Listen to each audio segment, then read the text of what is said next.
Olá pessoal, tudo bem? Professor Ismar Tavares, professor de História do Brasil do Sistema PASSE, dando continuidade ao nosso simulado. Mais uma questão, dessa vez relacionada à participação indígena no início da colonização brasileira. Nós temos um texto que vai contar o início da fundação da cidade de São Paulo, que teve a contribuição de indígenas, e o texto diz o seguinte: o ano era 1554. O local, a Missão Católica de São Paulo de Piratininga, onde é hoje o município de São Paulo, ali no centro da cidade, o pátio do colégio.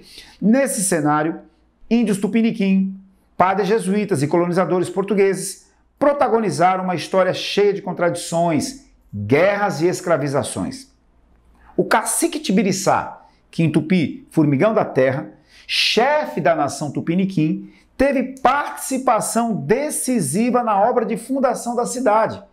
Um cacique tupiniquim, tá claro, que participou da fundação da cidade de São Paulo, contribuindo com os jesuítas, em 25 de janeiro de 54. Para isso, colaborou com os jesuítas Manuel da Nóbrega, Manuel de Paiva e José de Anchieta, tendo sido batizado e recebido o nome cristão de Martim Afonso. O texto me contou a história de um líder indígena que ajudou os jesuítas a fundar a cidade de São Paulo.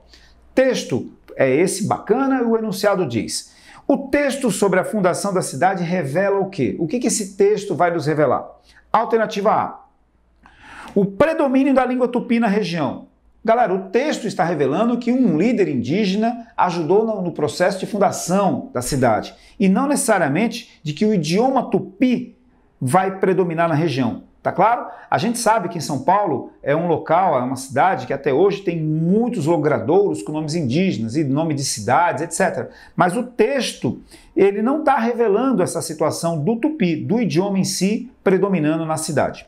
B: a ação dos bandeirantes na expansão territorial. Fora de contexto, pessoal, porque o ano é 1554, meados do século XVI. Os bandeirantes, nessa época, não estavam ainda atuando em busca de indígenas ou pedras metais preciosos, que vai ser mais característico do século XVII. O texto destaca a fundação da cidade e não a ação dos bandeirantes. Alternativa C: o processo de imposição cultural dos colonizadores. Gente, a partir do momento que o indígena está ajudando os jesuítas a fundar um colégio, etc. e tal, e ele ainda recebe um nome cristão, é porque houve aí um processo de imposição cultural dos colonizadores. Alternativa C nos agrada. D de dado.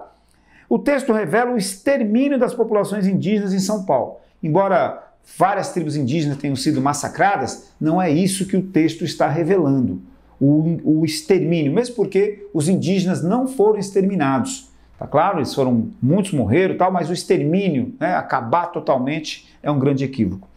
Passividade dos nativos diante dos conquistadores. Não porque você vai encontrar no texto o momento que ele fala guerras e escravizações. Então não foi um momento tão pacífico assim no processo de colonização da cidade, que contou com a ajuda do cacique Tibiriçá. Portanto, galera, nesse ponto a gente pode marcar que foi realmente um processo de imposição cultural dos colonizadores. Questão 53, alternativa C.